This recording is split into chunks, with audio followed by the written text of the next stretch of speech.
Hello children, good morning everyone.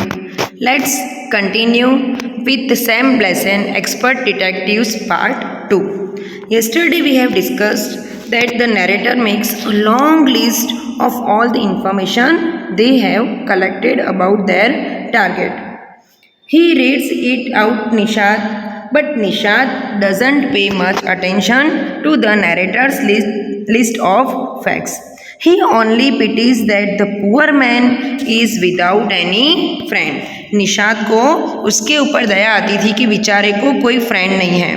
The narrator argues that the Sunday visitor must be Nath's partner in crime and comes on Sunday to give a part of money to Mr. Nath. और as for Ramesh, Mr. Nath bribes him to keep quiet about his criminal activities. Now let's discuss what will happen next. Nishad glared at me with his arms tightly crossed across his chest. I was beginning to get fed up with him.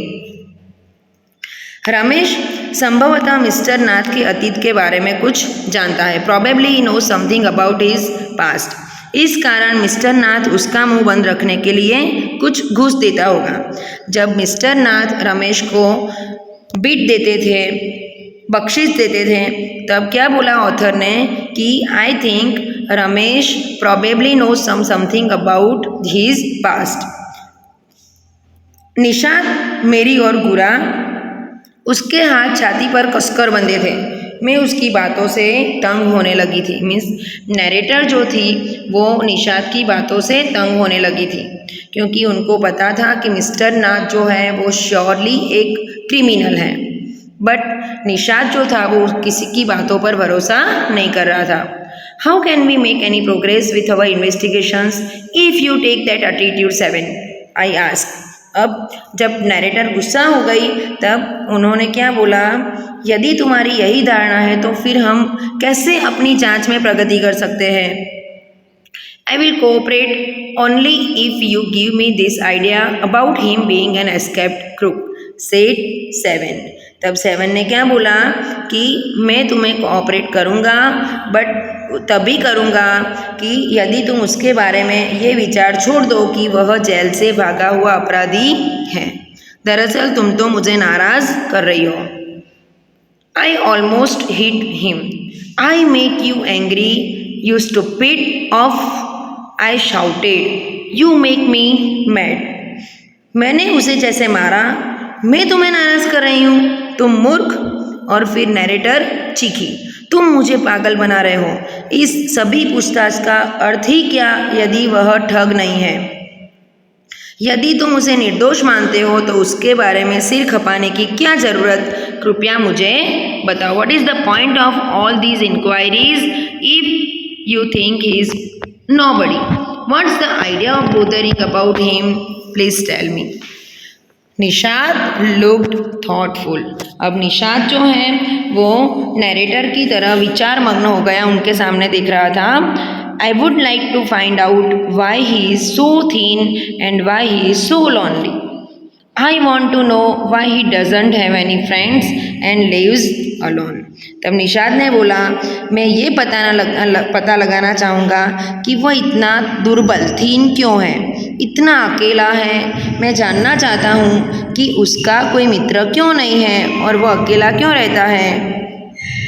Try to understand 7. I told him if he is lived in Shankar's house for a year and hasn't made a single friend, there is something wrong. तब माया वो try कर रही है उसे समझाने की. क्या बोला कि समझने की कोशिश करो 7. यदि वह शंकर के हाउस में 1 वर्ष रहने के बाद भी एक भी मित्र नहीं बना सका तो कहीं दाल में कुछ काला जरूर है. वो शायद डरता है कि कोई व्यक्ति उसे पहचान लेगा और पुलिस के हवाले कर देगा. Maybe no one tried to make friends with him.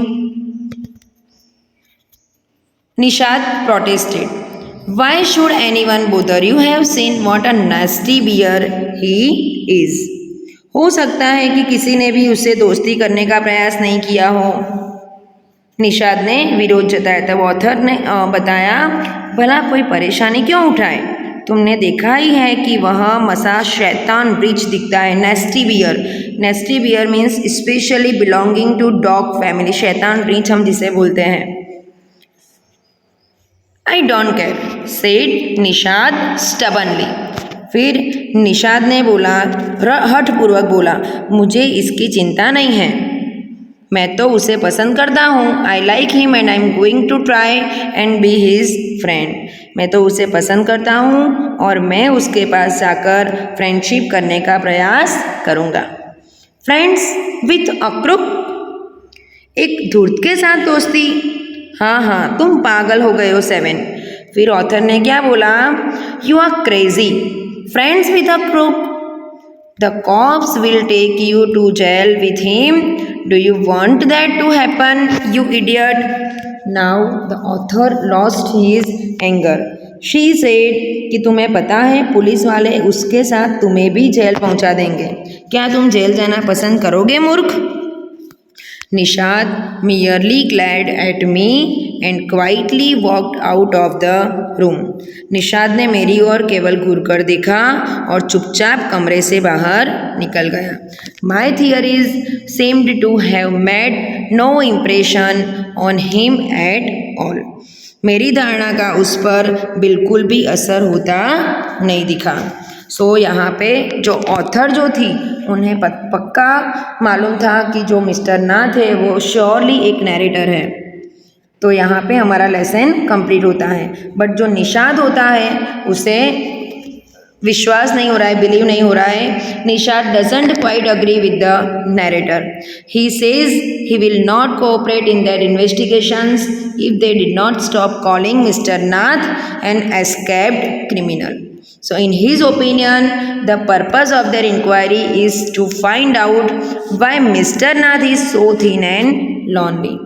He declares that he likes Mr. Nath and he will try to befriend him.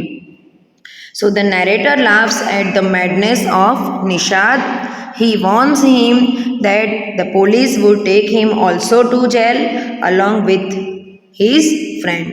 Nishad walks out of the room quietly. Here we have completed this lesson, children. Let's meet very soon. Please read this lesson once at your home.